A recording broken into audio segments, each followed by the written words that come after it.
January 6, 1944. 8th Air Force Headquarters, High Wycombe, England. Major General Jimmy Doolittle stood in the office of Major General William Kepner, commander of the 8th Fighter Command, when something on the wall caught his attention. A sign hung prominently above Kepner's desk, its message clear and simple.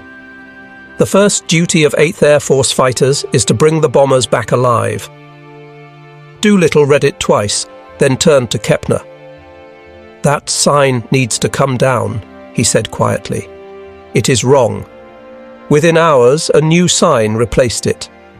The first duty of 8th Air Force fighters is to destroy German fighters.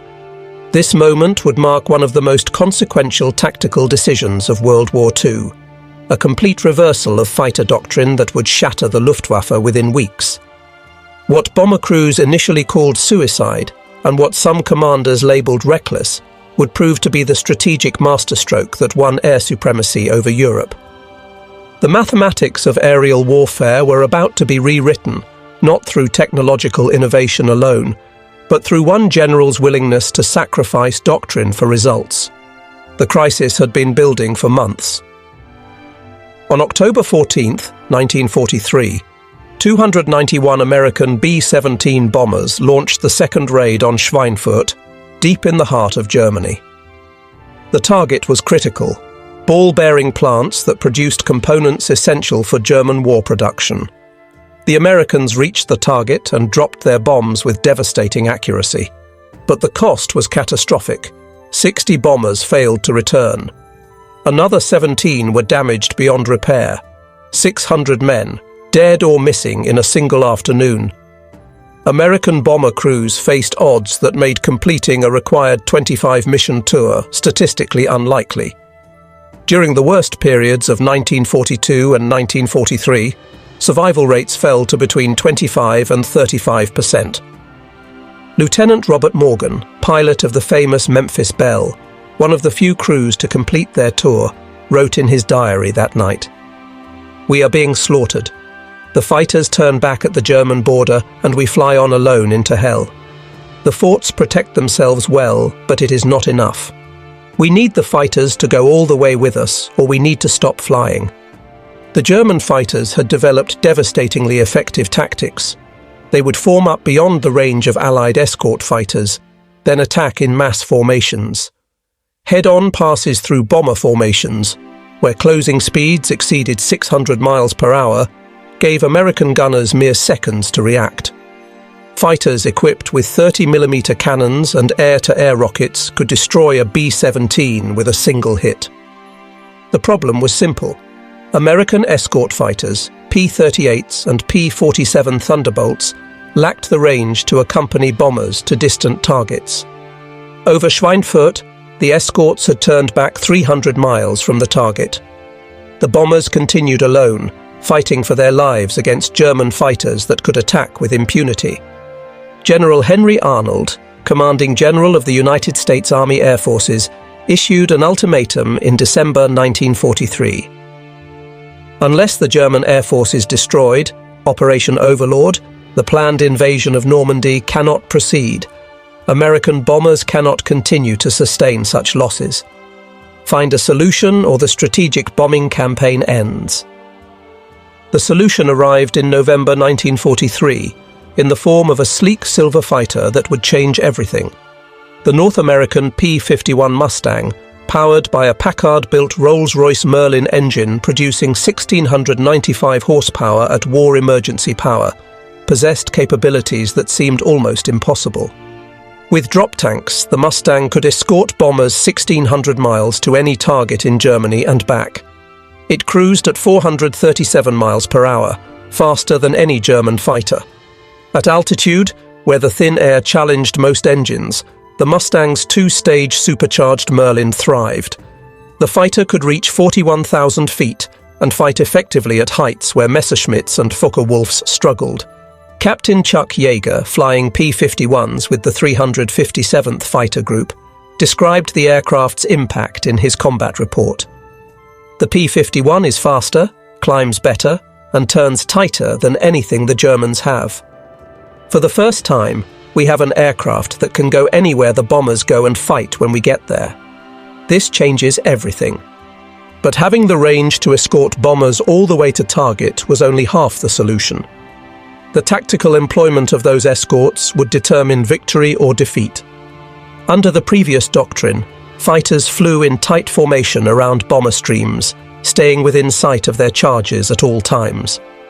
If German fighters attacked, American escorts would engage them, but only long enough to drive them off before returning to close formation. The priority was always defensive protection. This defensive posture created a fatal dynamic. German pilots could choose the time and place of attack. They massed beyond visual range, dove through the bomber formation at maximum speed, inflicted casualties, then escaped before American fighters could effectively counterattack. The escorts reacted to German initiative but never seized it. Major General Iske, the outgoing commander of 8th Air Force, had institutionalized this defensive doctrine. Iske, a bomber pilot himself, genuinely believed the bombers could protect themselves with interlocking fields of fire from their machine guns. Fighters existed to supplement that protection, not replace it. Jimmy Doolittle saw the situation differently. Doolittle was not a bomber pilot. He was a fighter pilot, test pilot, and racing champion who held a doctorate in aeronautical engineering from MIT. He understood aircraft performance in ways few others did. More importantly, he understood tactical dynamics. The raid that made Doolittle famous, the April 18, 1942 strike on Tokyo by 16 B-25 bombers launched from the carrier Hornet, had been audacious, technically difficult, and strategically brilliant. Doolittle had received the Medal of Honor for personally leading that mission. Now he commanded 8th Air Force with a mandate from General Arnold to solve the fighter problem. On January 6, 1944, his first full day in command, Doolittle met with General Kepner and issued his revolutionary order. Fighters were no longer to stay defensively close to bombers. Instead, they would fly ahead of the bomber stream, ranging up to 50 miles forward and 25 miles to either side, actively hunting German fighters. After bombers completed their attacks and turned for home, American fighters would not return with them. Instead, they would sweep across Germany at low altitude, strafing airfields, destroying aircraft on the ground, attacking trains and fuel depots. The goal was not just to protect bombers, but to destroy the Luftwaffe completely. The order shocked American fighter pilots and terrified bomber crews. Colonel Don Blakeslee, commander of the legendary 4th Fighter Group, understood immediately. "This is what we have been asking for," he told his pilots. "Freedom to hunt.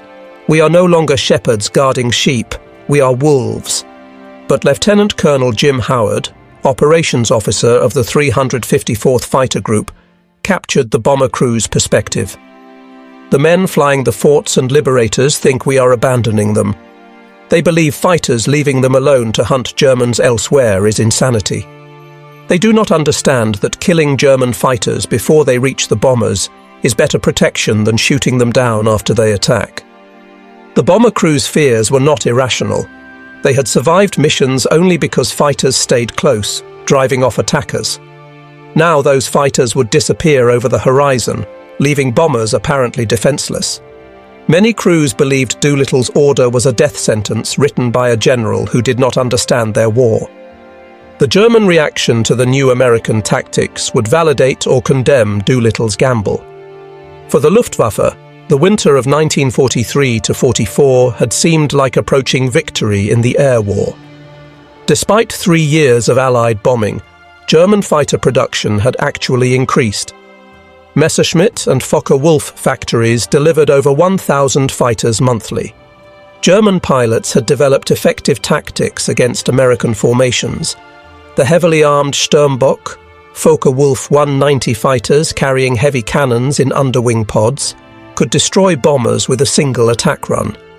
These were escorted by faster Messerschmitt 109 fighters whose job was to tie up American escorts while the Sturmbocker massacred the bombers. Major General Adolf Galland, commander of German fighter forces, believed the Luftwaffe was winning the attrition battle. In November 1943, he reported to Reichsmarschall Hermann Göring that American bomber losses were unsustainable. "If we maintain this pressure," he wrote, "the Americans will be forced to abandon daylight bombing by spring." But Gallen's analysis contained a fatal blind spot. He focused on aircraft production numbers while overlooking pilot attrition. Germany was building fighters faster than the Allies could destroy them on the ground or in factories. But Germany could not replace experienced pilots at anywhere near the rate they were being killed in combat. In 1943, the Luftwaffe lost nearly 3,000 fighter pilots killed, wounded or missing. Training time for new pilots had been cut from 250 hours to 150 hours to meet demand. New German pilots were entering combat with barely enough skill to fly their aircraft, let alone fight effectively against experienced American aviators. Feldwebel Hans Dammers, a Messerschmitt 109 pilot with 8 victories, wrote to his brother in January 1944 describing the problem.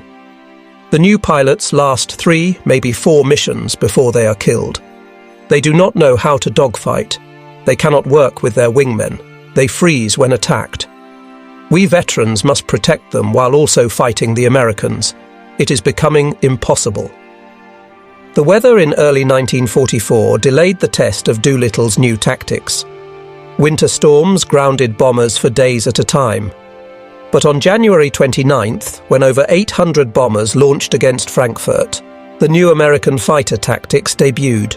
P-51 Mustangs from the 357th Fighter Group roared ahead of the bomber stream at 28,000 feet, flying in loose formations that maximized visibility and reaction time. They were not tied to specific bomber boxes. Instead, they hunted anywhere German fighters might appear. Near Bonn, the American fighters spotted a formation of 50 Messerschmitt 109s climbing to intercept the bombers. Instead of waiting for the Germans to attack, the Mustangs dove on them. The Germans, expecting to attack bombers at their leisure, suddenly found themselves fighting for their lives against fighters with superior speed and altitude advantage. The combat lasted 8 minutes. 13 German fighters fell. 2 Mustangs were damaged, but both returned to base. The remaining German formations scattered and never reached the bombers. Captain Don Blakeslee, leading the 4th Fighter Group on a similar mission that day, described the new tactics effect. "We caught 20 Focke-Wulfs forming up over Cologne. They were slow, heavy with ammunition and fuel, climbing to attack the bombers. We had speed, altitude and surprise. It was a slaughter. We destroyed 11 before the rest could escape. This is how you win a war." The bomber crews flying over Frankfurt that day noticed something remarkable. German fighter attacks, which usually began far from the target and continued throughout the bomb run, barely materialized. A few isolated attacks occurred, but the mass formations that had devastated previous raids never appeared. The new fighter tactics had intercepted them first. But the true test came in February 1944 with Operation Argument, soon known as Big Week. General Karl Spaatz, commanding United States Strategic Air Forces in Europe, designed the operation as bait. American bombers would strike German aircraft factories in targets so important the Luftwaffe would have no choice but to defend them with everything available. The goal was not primarily to destroy the factories, though that would be useful. The goal was to force the Luftwaffe into a decisive battle of attrition against American fighters that now outnumbered, outperformed and outfought their German opponents. February 20th, 1944. Clear skies over Germany for the first time in weeks. Over 1,000 American bombers from England and Italy, escorted by hundreds of fighters, launched against 12 different aircraft production facilities. The largest single-day air armada in history. Major Erich Hartmann, Germany's leading ace with 352 victories, watched the American formation pass overhead and understood immediately what was happening. "This is not a bombing raid," he told his squadron. "This is a fighter battle with bombers as the excuse. They want us to come up and fight, and we have no choice." The Luftwaffe responded with everything available. over 900 German fighters scrambled to intercept the American formations. The sky over central Germany erupted into the largest air battle in history. Contrails from thousands of aircraft crisscrossed at altitudes from sea level to 40,000 feet. But this time, American fighters were not tied defensively to bomber formations. They ranged across hundreds of miles of German airspace, attacking German fighters wherever they found them. On the ground, taking off, forming up, approaching the bombers, the Mustangs and Thunderbolts hunted relentlessly.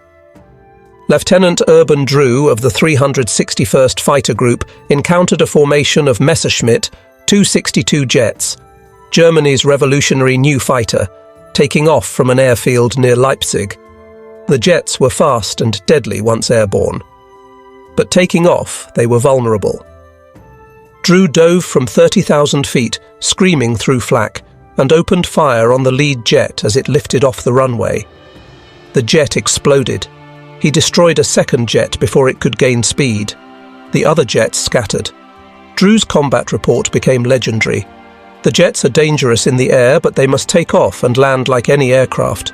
Catch them there, and they burn like any other.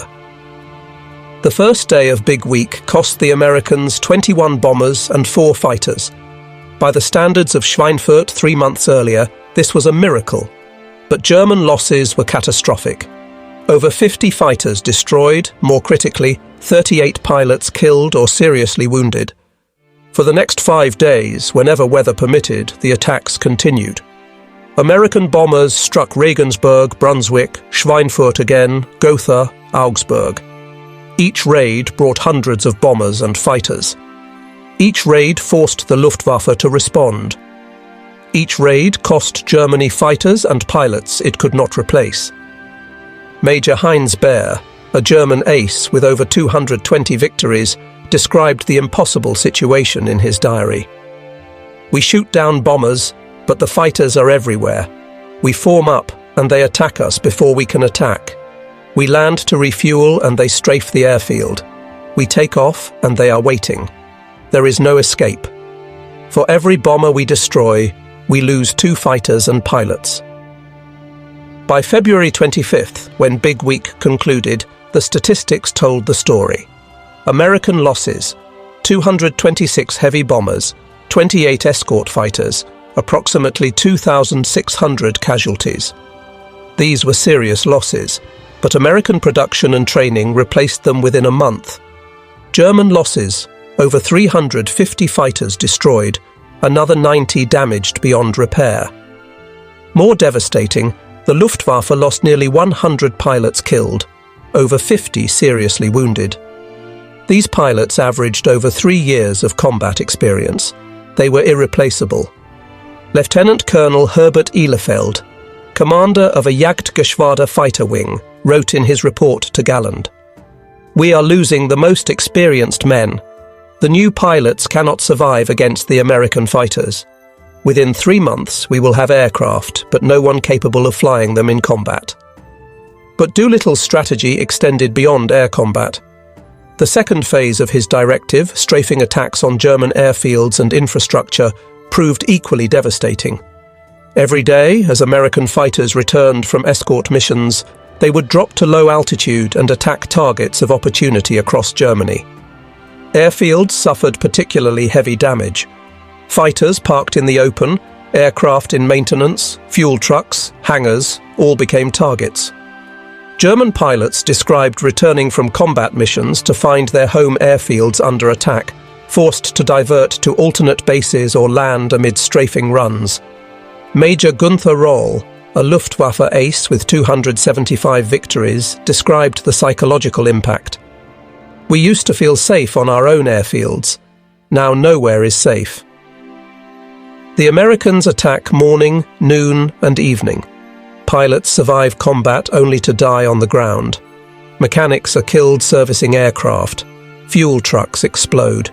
We cannot maintain operations under constant attack. The cumulative effect began showing in March 1944, when 8th Air Force launched its first major raids on Berlin itself.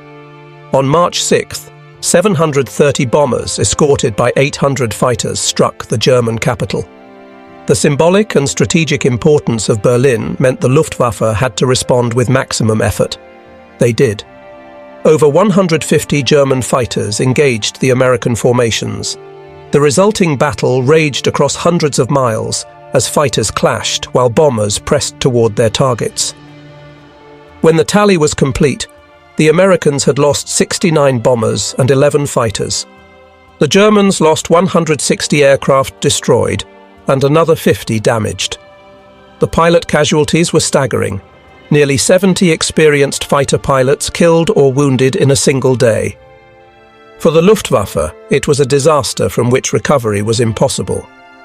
Captain Johannes Wieser, Gruppenkommandeur of 1st Group, Jagdgeschwader 52, survived the March 6th battle and wrote that evening, "Today I watched the German fighter arm die. We threw everything against them and it was not enough. They shot us down faster than we could shoot them down.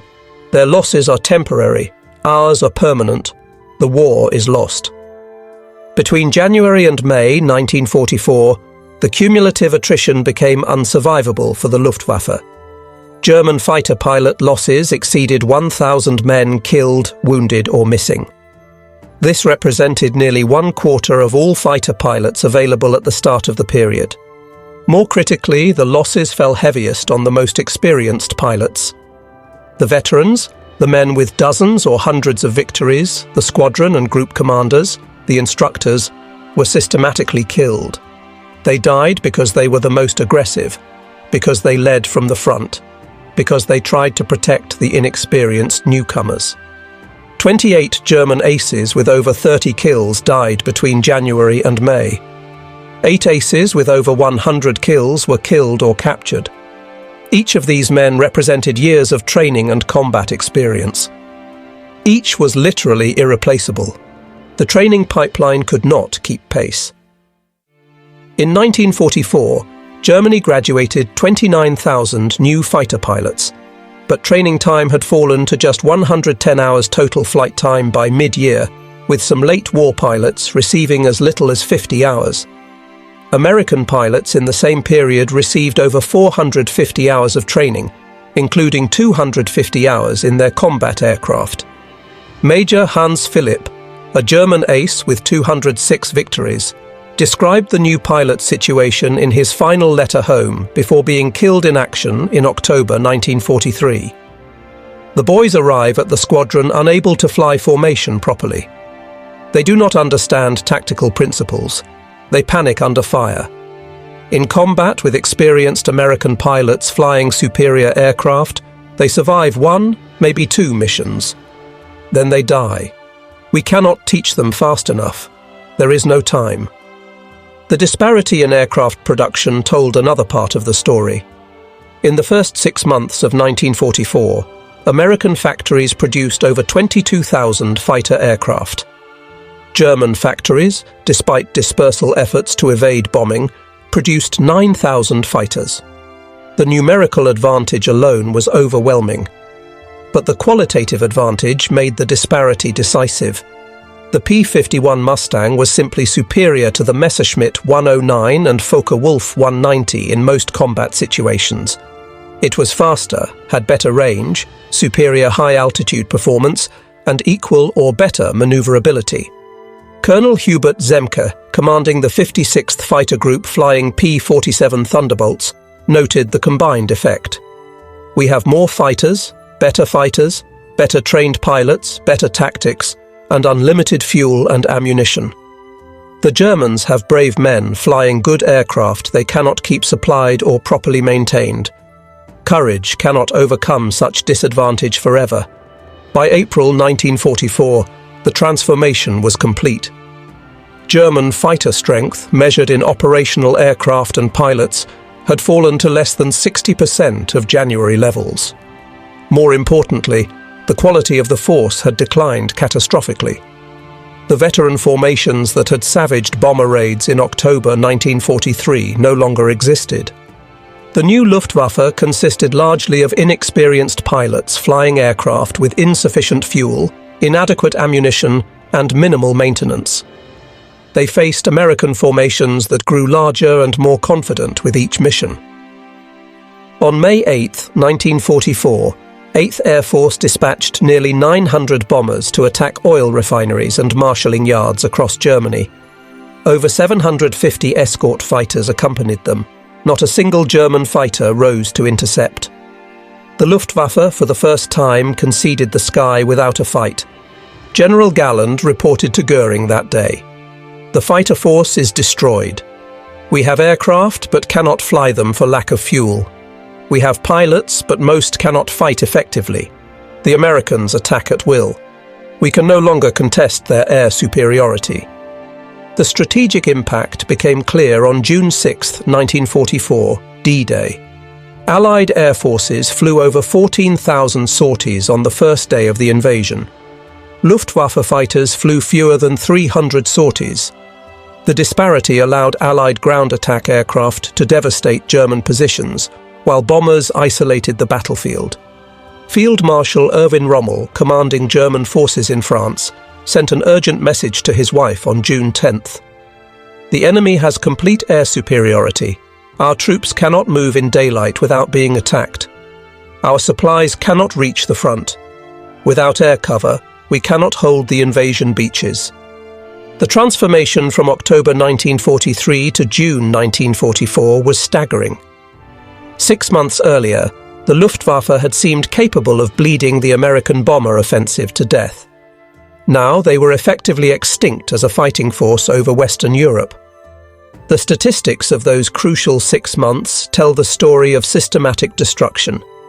Between January and June 1944, the Luftwaffe lost over 2,500 fighter pilots killed or seriously wounded in combat over the Reich. This represented approximately 75% of the available fighter pilot force at the start of the period. American losses in the same period totaled approximately 420 fighter pilots killed or missing, and 7,000 bomber crew casualties killed, wounded, or captured. These losses were serious but sustainable given American training capacity and aircraft production. The kill ratios had reversed completely. In October 1943, German fighters had been destroying American bombers at a rate of 20 for every German fighter lost. By May 1944, American fighters were destroying German fighters at a ratio of 4 to 1. But beyond the numbers, the psychological transformation was equally complete. German pilots who had entered 1944 confident of victory now flew missions expecting to die. American pilots who had feared German fighters now hunted them aggressively. Captain Don Gentile of the 4th Fighter Group, who finished the war with approximately 20 aerial victories, described the change. "In January, we were glad when the Germans did not attack. By March, we were disappointed when they ran away. By May, we were frustrated because there were so few left to fight." The transformation was total. The success of Doolittle's strategy vindicated his gamble, but created an interesting historical irony. His decision, initially opposed by many bomber commanders as reckless abandonment, had actually saved the bombing campaign. By destroying German fighters before they could attack bombers, aggressive fighter tactics proved more protective than defensive escorts ever could be. General Spaatz acknowledged this in a June 1944 assessment. General Doolittle's decision to unleash the fighters was the decisive factor in winning air superiority. "We destroyed more German fighters in 4 months than in the previous 2 years. The key was allowing fighters to hunt rather than forcing them to defend." Major General Frederick Anderson, who had succeeded Yeager as commander of bomber operations, admitted his initial opposition had been wrong. "I believed keeping fighters close to bombers was the only way to protect them. I was wrong. Killing enemy fighters before they attack is far more effective than killing them during attacks. General Doolittle understood this. I did not." The tactical revolution extended beyond doctrine to fundamentally changing how air warfare was conceived. Before Doolittle's January directive, escort fighters were seen as supplements to bomber defensive armament. After Big Week, fighters were understood as the primary weapon for gaining air superiority, with bombers serving partly as bait to bring enemy fighters into battle. This understanding would shape Air Force doctrine for decades. The Korean War, Vietnam War, and every subsequent conflict would apply lessons from early 1944. Air superiority comes from destroying enemy fighters proactively, not from protecting friendly aircraft reactively. But the human cost of the strategy remained significant. Over 10,000 American airmen died in the skies over Europe in the first half of 1944. The bomber crews, who flew missions day after day knowing each sortie might be their last, showed extraordinary courage. The fighter pilots, who accepted the mission of hunting German fighters deep over enemy territory, demonstrated remarkable skill and aggression. Lieutenant Robert Johnson of the 56th Fighter Group, who survived to become the second highest-scoring American ace in Europe with 27 victories, reflected on the cost years later. We talk about tactics and strategy and numbers, but what really happened was thousands of young men climbed into aircraft every day and flew into combat knowing many would not return. We won because we had more courage, more skill, better aircraft, better tactics, and better leadership. We won because Jimmy Doolittle understood that protecting bombers meant killing fighters, not staying close to bombers. By August 1944, the Luftwaffe fighter force had effectively ceased to exist as a coherent defensive organization. Individual groups continued fighting with great courage and occasional success. New jet aircraft, the Messerschmitt 262, showed revolutionary potential. But the systematic destruction of the pilot force in the first half of the year could not be reversed. Germany produced over 36,000 fighters in 1944, the highest annual total of the war. But there were not enough trained pilots to fly them, not enough fuel to train the pilots who existed, not enough experienced leaders to develop effective tactics, and not enough time to rebuild what had been lost. Captain Erich Rudolfer, one of the few German aces to survive the war with over 220 victories, summarized the situation. We had aircraft in abundance by late 1944, modern fighters, even jets, but we had no experienced pilots to fly them. The Americans had killed all the good pilots in the spring. The war was already lost by the time our production peaked. The success of Doolittle's strategy created a template for modern air warfare that remains relevant today. Air superiority cannot be won defensively. It requires aggressive offensive action against enemy aircraft and infrastructure. Technological advantage matters. Training quality matters more. Numerical superiority is decisive only when combined with qualitative superiority. Perhaps most importantly, leadership willing to challenge conventional doctrine and accept risk can produce strategic results far exceeding incremental improvements to existing methods. Doolittle's decision to change the sign on Kepner's wall was not merely symbolic. It represented a fundamental reconceptualization of fighter employment. The bomber crews, who initially feared Doolittle's tactics as abandonment, came to understand and appreciate the strategy. Technical Sergeant Andy Rooney, a Stars and Stripes reporter who flew bombing missions to cover the air war, wrote in June 1944, "The fighter pilots saved us by leaving us. This sounds paradoxical, but it is true. When they flew close, the Germans attacked anyway. When they flew ahead and hunted, the Germans could not reach us. The best defense was a good offense. General Doolittle understood this. We did not. He was right." By the time of the Normandy invasion, Allied air forces had achieved complete air supremacy over Western Europe. German aircraft still operated, but in such limited numbers with such restricted effectiveness that they could not meaningfully contest Allied air operations. The invasion succeeded in significant part because soldiers could fight without fear of enemy air attack. General Dwight Eisenhower, Supreme Allied Commander, acknowledged this in his post-invasion assessment. "The air forces gave us the one thing essential for success. They gave us freedom to operate without enemy air interference." General Doolittle's fighter tactics destroyed the Luftwaffe when destruction was essential. History will judge this as one of the decisive campaigns of the war. The transformation from October 1943 to June 1944 stands as one of the most dramatic reversals in military history.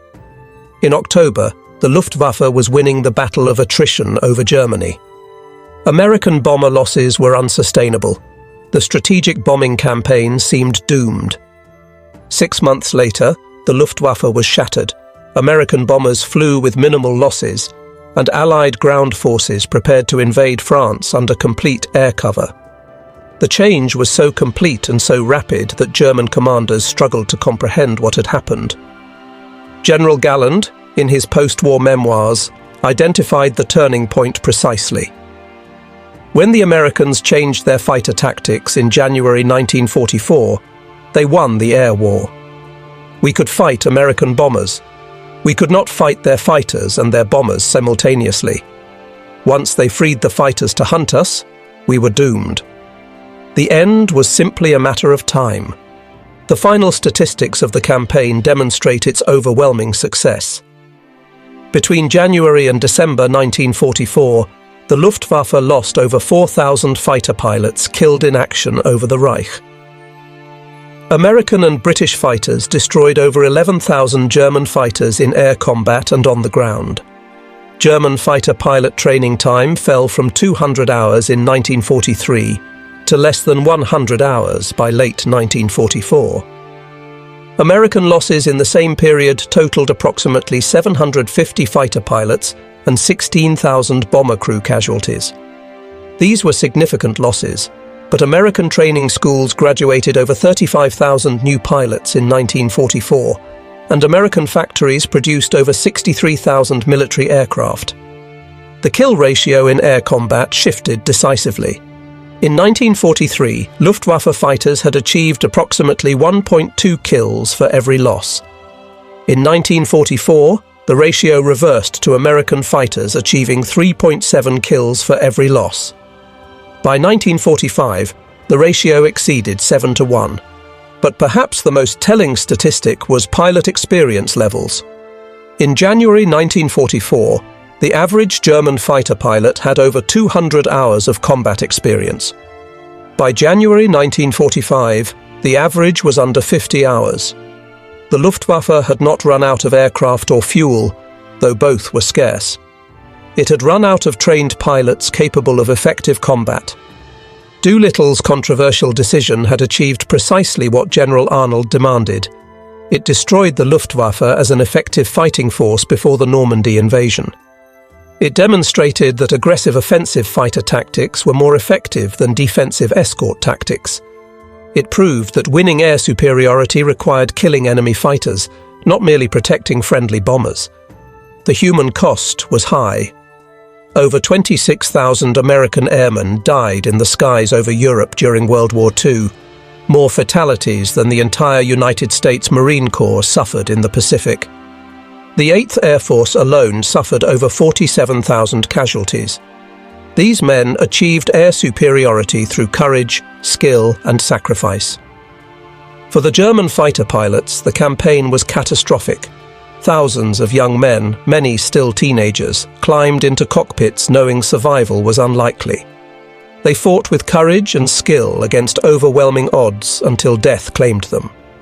The aces, the veterans, the squadron leaders, nearly all died in combat or were captured.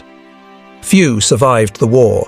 Major Erich Hartmann, the war's leading ace with 352 victories, survived only because he fought primarily on the Eastern Front. After the war, he acknowledged what had happened in the West. The Americans destroyed the Jagdwaffe over Germany in 1944. They had better aircraft, better trained pilots, and superior tactics. We fought bravely, but we were overwhelmed. General Doolittle's strategy was brilliant. It cost us everything. In January 1944, when Doolittle ordered that sign changed in Kepner's office, many believed it was madness. By June, it was recognized as genius. The first duty of fighters was indeed to destroy enemy fighters. Everything else followed from that principle. The Berlin raids, the destruction of German infrastructure, the protection of ground forces during the invasion, all became possible because American fighters had systematically destroyed the Luftwaffe in 4 months of intensive combat. What had seemed reckless proved to be the only path to victory. 70 years later, when military historians analyze the air campaign over Europe, they consistently identify Doolittle's January directive as the turning point. One decision, one change in tactics, one general's willingness to challenge doctrine, transformed the air war completely. The bombers returned safely, not because fighters stayed close to them, but because fighters destroyed German fighters before they could attack. The counterintuitive truth that offensive action provides better protection than defensive posture became doctrine. Air forces worldwide learned the lesson. Control of the air comes from destroying enemy aircraft aggressively, not from defending friendly aircraft reactively. Lieutenant General James Doolittle retired from the Air Force in 1946, having commanded 8th Air Force, 15th Air Force, and 12th Air Force during the war. He received numerous decorations, including the Medal of Honor, multiple Distinguished Service Medals, and honorary knighthood from Britain. But of all his achievements, he considered the fighter directive his most significant decision. In a 1970s interview, Doolittle reflected on that January day. Changing the fighter tactics was the hardest decision I made. Bomber commanders opposed it. Bomber crews feared it. Some fighter pilots thought it was suicide. But I knew from my own experience as a fighter pilot that offensive action wins air battles. You cannot win by defending. You win by attacking. The losses were terrible, but they would have been worse under defensive tactics.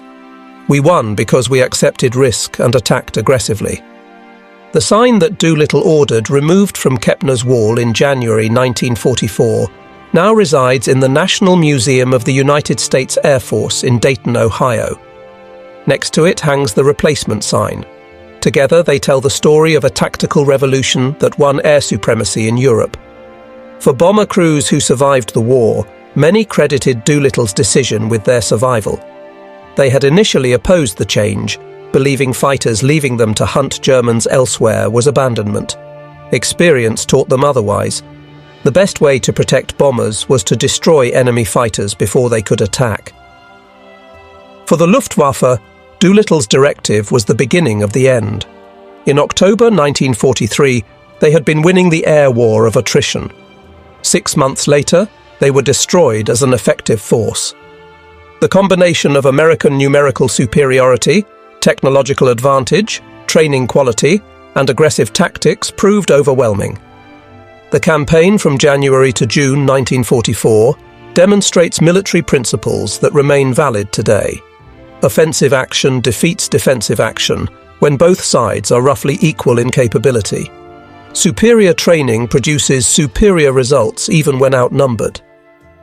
Technological advantage combined with tactical innovation creates decisive superiority. Leadership willing to challenge doctrine and accept risk achieves strategic results. But most importantly, winning air superiority requires destroying enemy fighters, not protecting friendly aircraft. This counterintuitive truth, understood by Doolittle and proven in combat over Germany in 1944, remains the foundation of air combat doctrine worldwide. The story of how one general's order to change a sign on a wall led to the destruction of the Luftwaffe in weeks is ultimately a story about understanding the fundamental nature of air combat. Doolittle understood that fighters are offensive weapons whose primary purpose is killing enemy fighters. Using them defensively wastes their potential and surrenders initiative to the enemy. The bomber crews who initially feared his tactics came to understand their wisdom. The German pilots who opposed those tactics learned their effectiveness too late.